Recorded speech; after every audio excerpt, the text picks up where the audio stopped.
Let's get started on today's notes over adding and subtracting rational expressions. So we're talking about expressions that involve fractions. And the first thing I want to do is go over some examples that involve just adding and subtracting basic fractions with unlike denominators. So the first thing you want to do is you want to get a common denominator, because when we're adding and subtracting fractions, you need to have a common denominator. This is what makes adding and subtracting fractions more difficult than multiplying and dividing fractions, I think. So we're going to be tasked to find the least common denominator or least common multiple between these two numbers right here. And you might easily be able to tell that the least common denominator is going to be 20 because both of these numbers go into 20, or 20 is a multiple of these numbers. One method that you can use that never fails is this method right here that I'm going to show you, and it might help you with this lesson today and the assignment for today. And we're going to find the prime factorization of each one of these numbers. So 5 is prime, so I'm going to leave it like that. The prime factorization of 20 is 2 times 2 times 5. Your least common denominator or least common multiple is, I'm going to write all of the numbers in the prime factorization. But if I have common occurrences between these two fractions, I only have to write it once. So rather than write 5 times 2 times 2 times 5, this 5 is a common occurrence. I can eliminate it and only write it once. So the least common denominator is going to be 2 times 2 times 5, which is 20. So now I'm looking to find equivalent fractions that have a denominator of 20. And this is how I like to write it. I write that denominator down there. As you can see in the second fraction, I don't have to do anything to the fraction because the denominator is already 20. In this first fraction over here, how do I create that equivalent fraction with a denominator of 20? Well, to get from 5 to 20, I have to multiply it by 4. What I do to the bottom, I've got to do to the top. That way it stays equivalent. It represents the same amount. So now I've got two fractions that have a common denominator. Now I can combine them. So how do I do this? Adding fractions ain't no thing. You just add the tops and the bottom stays the same. So 8 plus 7 is 15. I keep my denominator of 20, and you always want to simplify if you can. This has a common factor of 5, so I can divide both the numerator and denominator by 5, and I get 3 over 4, and that's my answer. Let's move on to number 2. So now I'm tasked with finding the LCD of 4, 9, and 3. And some of you, there are different methods that work. Because I know my multiplication facts, I can see that the LCD between these three numbers right here is going to be 36.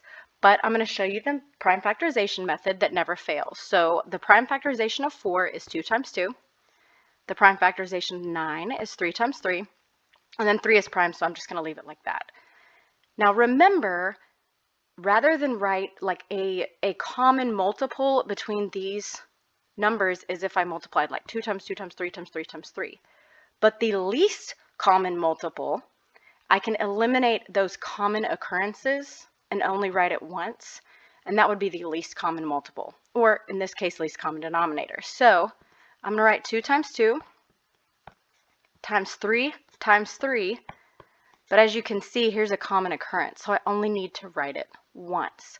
So 2 times 2 times 3 times 3 is 36, and that is my least common denominator. So now I'm going to be creating equivalent fractions with a denominator of 36, and I just write 3 fractions, denominator of 36, because now I have to figure out what the new numerators are going to be.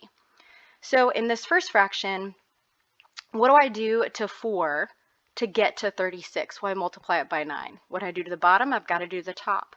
9 times 3 is 27.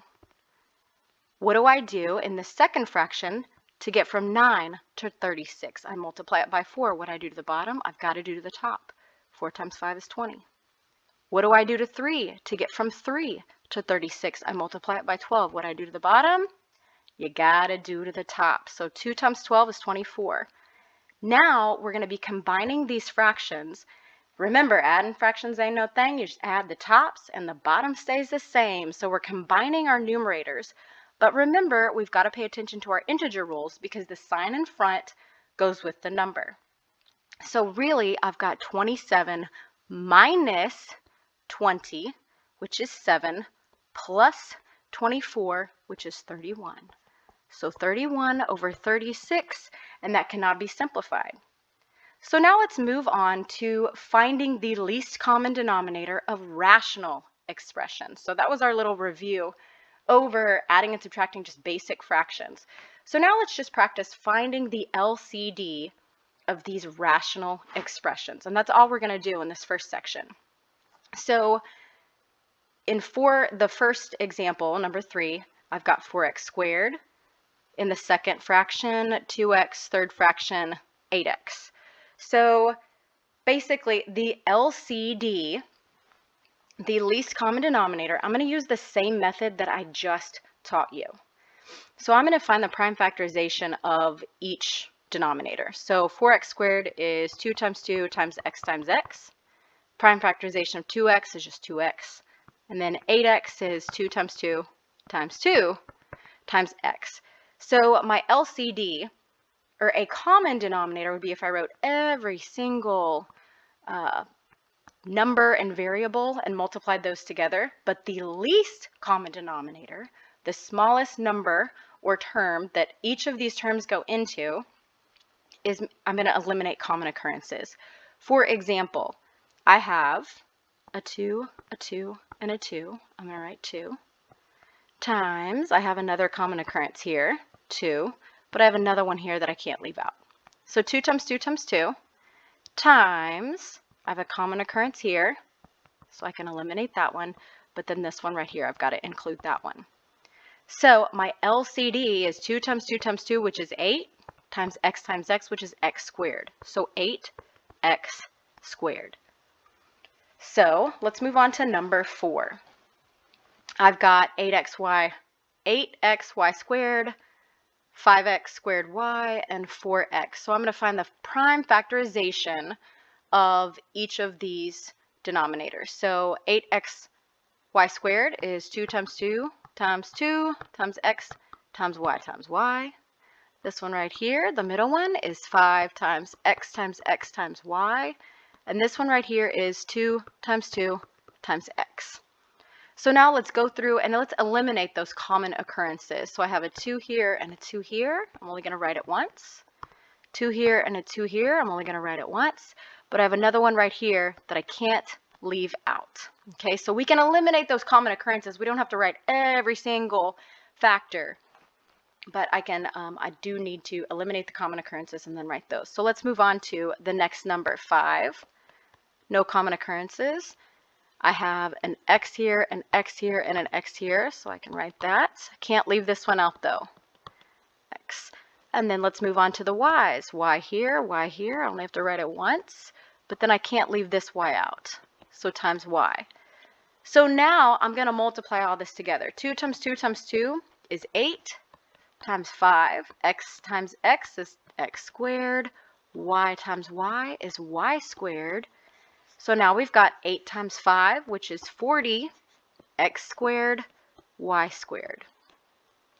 So what I would encourage you to do is look at those numbers. Find the least common multiple between 8, 5, and 4. And it's 40. And then you're going to look at each variable and go with your highest exponent. So x squared, that one was right here. Y squared, that one was right there. Let's move on to numbers 5 and 6. So 5 and 6, the LCD, you have to think about what is each of them missing. They both contain x. However, this one also contains a 2. So the LCD is going to be 2x. They have to share it. What do they share? And then what are they missing? On number 6, we have one with a denominator of x plus 1, that's a factor, and then another with a denominator of x minus 2. Do they share anything? No, they don't share anything.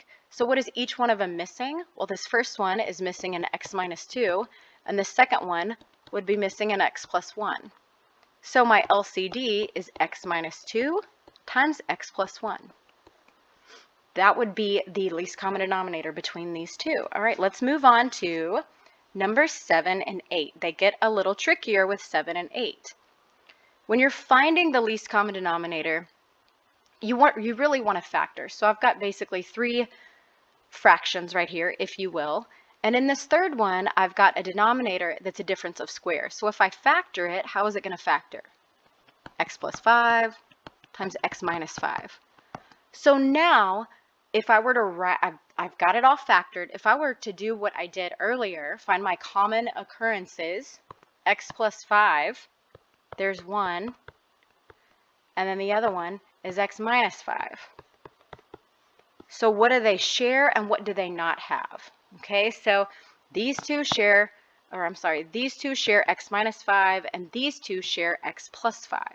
So remember, that least common denominator is the smallest set of terms that all of these go into, if you will, or would be factors of. Let's move on to number 8, and this is the last example where we're just practicing finding the least common denominator. So again, the first thing you want to do is factor any of the denominators that are not already factored. So on this first fraction right here, I can factor out a GCF. That GCF is x, and I'm left with x minus 4.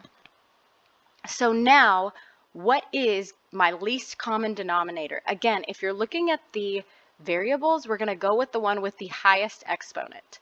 So x squared, and then any missing factors, and I can eliminate common occurrences, remember that. So x minus 4, that's my other factor right here. So the LCD is x squared times x minus 4. And that's how you're going to find the least common denominator. So now let's move on to adding rational expressions. The first thing that you're going to do when you're adding rational expressions, let's change colors here. Let's see this. Is factor if necessary. You always want to factor.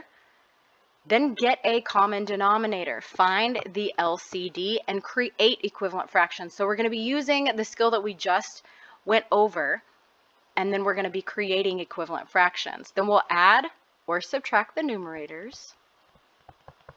Those are the terms on top. And keep the denominator. So denominator stays the same. So let's look at number 9, this first example right here. So the first thing I want to do is factor. Well, this is already factored. There's nothing to factor, so it's already in the simplest terms. So we're going to leave it as is. The second thing we want to do is find the least common denominator.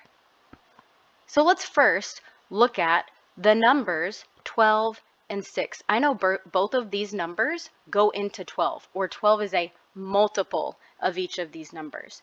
In fact, it's the least common multiple. Again, you can write out the prime factorization of each number or term and do what we did on the previous examples. So my LCD is going to be 12, and then for the variables, we're going to go with the one with the highest exponent. In this case, it's just x. So now I need to create equivalent fractions with a denominator of 12x. In this first fraction right here, do I need to do anything to the numerator? I don't, because the denominator is already 12x, so I can just leave the numerator as is. In the second example, what do I have to multiply 6 by to get 12x? I need to multiply it by 2x. What I do to the bottom, I have to do to the top if I want it to be an equivalent fraction. So 7x times 2x is 14x squared. And now we're just going to combine our numerators and keep the denominator. So 5 plus 14x squared. Are those like terms? No. So can I combine them? No.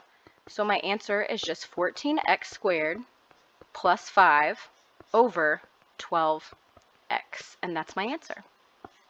Let's move on to number 10. So number 10, it's already factored. I don't need to factor it anymore. But I do need to find the least common denominator between these two fractions. So the least common denominator, they don't share anything. So the LCD is just going to be x minus 3 times x plus 4. So I'm going to rewrite this denominator, x minus 3 times x plus 4. So basically, if you've got two factors that are just completely different, your denominator is going to be combining those factors, okay? So x minus 3 times x plus 4. So let me show you what that looks like. So x minus 3, what do I need to multiply x minus 3 by to get this new denominator right here of x minus 3 times x plus 4? Well, I need to multiply it by x plus 4. What I do to the bottom, I've got to do to the top. So now, x plus 4 times x minus 2, if I FOIL it, x times x is x squared, then I've got negative 2x plus 4x, which is positive 2x, and then 4 times negative 2 is negative 8. In our second fraction, what do I need to multiply x plus 4 by to get this new denominator down here? I need to multiply it by x minus 3. What I do to the bottom, I have to do to the top. So let's distribute that 2x into each term on the inside of the parentheses. We get 2x squared minus 6x. And now we're just going to combine our numerators. So x squared plus 2x squared is 3x squared. Then 2x minus 6x is negative 4x. And then I have a negative 8 there, so minus 8 over x minus 3 times x plus 4. What you should always do is try to factor your numerator, because there are times when you can simplify it, and you know how to do that. If you have the same factor on top as you do on bottom, you can eliminate them, and we'll actually see examples of that coming up. So this is actually not factorable. I'm not going to spend any time on it. It's not factorable, so this is my answer right here. Let's move on to number 11. We are moving on to subtracting rational expressions. So rather than adding, we're going to be subtracting, but our process remains the same. So the first thing that we're going to do is factor this denominator right here. So x squared minus 4, that's a difference of squares. How does it factor? X plus 2 times x minus 2. So now what is the LCD between these two fractions? Well, what do they share? They share x plus 2. X plus 2. And what is this other one missing over here? It's missing x minus 2. So basically I've written the prime factorization of each one of these. If I were to eliminate common occurrences, x plus 2, I would only write it once, and then I can't leave this one out. That's x minus 2. So now I have to create equivalent fractions with a denominator. I'm actually going to write it like this. I'm going to write it slightly different. X plus 2, x minus 2. So what do I need to do to this first fraction? Well, what do? We don't have to do anything, because the denominator is already x plus 2, x minus 2, so I'm just going to leave it as x plus 6. In my second fraction, what do I multiply this x plus 2 by to get my new denominator? X minus 2. What I do to the bottom, I've got to do to the top. And watch what I do here. I'm subtracting, and I'm going to put this second polynomial in parentheses here. So 3x times x is 3x squared. And then 3x times negative 2 is negative 6x. So the reason I did that, because when you are subtracting polynomials, you need to distribute the negative into each of the terms. So I'm actually going to switch colors here so you can see it. So I'm going to be distributing this negative into each term on the inside of this set of parentheses. So it would look like this. X plus 6 minus 3x squared plus 6x over x plus 2, x minus 2. And now I'm going to combine like terms. So I've got negative 3x squared, and then I've got x plus 6x is 7x, and then plus 6 over x plus 2, x minus 2. Now this is factorable. How do you factor your numerator? Well, the first thing I'm going to do is, and I'm actually going to show you that over here, and I'll just switch colors again just because. So the first thing I'm going to do is factor out a -1, because I do not like having a an a value of 1. So I've got, if I factor out a negative 1, I'll be left with 3x squared minus 7x minus 6. And I use the slide and divide method when I'm factoring this. So 3 times negative 6 x squared minus 7x minus 18. So two numbers that multiply to negative 18 and add to negative 7. Those numbers are negative 9 and positive 2. So I write my factors like this: x minus 9 times x plus 2. So I slide the a value into c, and now I'm going to divide that a value out of the last term. So divided by 3 divided by 3. I simplify it and get x minus 3. And then if I can't simplify it, I slide it back into the first term, 3x plus 2. So here's what this would look like when I write it out. I factored out a negative 1. I was left with x minus 3 times 3x plus 2 over x plus 2 times x minus 2. At this point, if you leave it in factored form, if you have the same factor on top as you do on bottom, you can eliminate those factors. You can't in this case, so a lot of times with my students, I'll take either of these answers. Sometimes your teacher will prefer it absolutely factored, the most that can be factored, which would be this one down here, but it's really teacher preference. So let's move on to number 12. Number 12. In number 12, you can see the denominators. They look similar, but are they the same? Well, if I rewrite this second denominator in standard form, it actually looks like this: negative x plus 3. Well, is that the same as x minus 3? It is not. So I'm actually going to try to make it look the same. I'm going to factor out a negative 1. When I factor out a negative 1, I'm left with x minus 3. So why would I do that? The reason I would do that is because I'm subtracting. And remember, when we subtract a negative, that's the same thing as adding a positive. So this right here and this right here, I'm going to show you what it becomes. X plus 1 over x minus 3 plus 5 over x minus 3. I'm subtracting a negative, so I can just combine those, or I can add the opposite. Okay, some students like to do that. Add the opposite. So now I actually have the same denominator. So what do I do when I don't need to find a least common denominator? It's already the same. So let's combine our numerators. And we can only combine like terms. So I've got x plus 6, because 1 plus 5 is 6, over x minus 3. It obviously can't be simplified. So that's my answer. So let's move on to our last example, and this one is a doozy.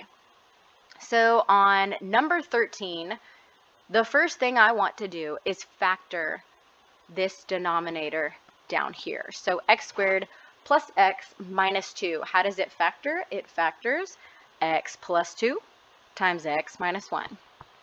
X plus 2 times x minus 1.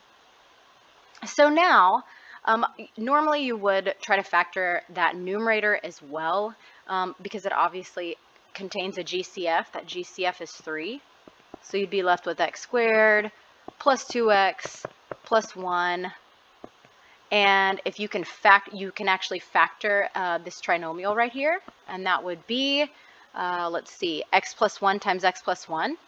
So x plus 1 times x plus 1 times 3, and you can't simplify anything in this first fraction, so we're just going to leave it as is.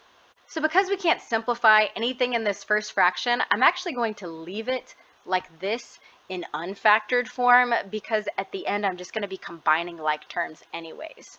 So let's move on to finding the LCD between these two fractions. So the least common denominator, well, obviously they share x minus 1. And what do they not share? X plus 2. So I need to make sure I incorporate both of those. So I have a least common denominator of x minus 1 times x plus 2. And I'm actually going to write it out like this: x minus 1 times x plus 2. And in that first fraction right here, let's focus on that one. It already has a denominator that is the least common denominator. So do I need to do anything to the numerator? I don't. So I'm just going to rewrite 3x squared plus 6x plus 3. And I am subtracting, so I'm going to put a subtraction sign and make sure I put the second polynomial in parentheses. Now, in the second fraction, you can see it only has an x minus 1. What is it missing? It's missing an x plus 2. So if I multiply that denominator times x plus 2, what I do to the bottom, I've got to do to the top. So now we have this binomial times x plus 2. So let's FOIL it. X times x is x squared, x times 2 is 2x, plus 3x is 5x, and 3 times 2 is 6, over x minus 1 times x plus 2. So what I'm going to do now, and I'm actually going to switch colors here because I'm just writing so much, I'm actually going to distribute this negative into each term on the inside of the parentheses. So watch how I do this. Plus, this becomes a negative, this becomes a minus, and this becomes a minus. And now we can combine like terms. So 3x squared minus x squared is 2x squared. Then I have 6x and negative 5x is positive x. And lastly, I have positive 3 and negative 6, and that gives me negative 3 over x minus 1 times x plus 2. So the last thing you want to do is factor that numerator to see if you can simplify any of this. So again, I use the slide and divide method, so I'm going to multiply a into c. So I get x squared plus x minus 6. So now I need two numbers that multiply to negative 6 and add to positive 1. Those numbers are x plus 3 times x minus 2. Now, because this is a trinomial where a is not 1, it's 2, I need to divide that a out of my last term. Simplify if possible. I can't in this first fraction, so I've got 2x plus 3. And in the second factor, I can. Those cancel, and I'm left with x minus 1. So my factors are, if I rewrite it, 2x plus 3 times x minus 1 over x minus 1 times x plus 2. I realize that I'm writing a lot, so if you ever need to pause the video, rewind, there's kind of a lot going on in this example. So here's an example where I have the same factor in my numerator as I do in my denominator. When that happens, I can cancel those out. That's how I can simplify it. And I'm left with 2x plus 3 over x plus 2, and that is my answer. And this concludes your notes, your very extensive notes over adding and subtracting rational expressions. This is a pretty difficult topic. A lot of students have a lot of trouble with this. So if you're struggling, you are just like most students. So good luck.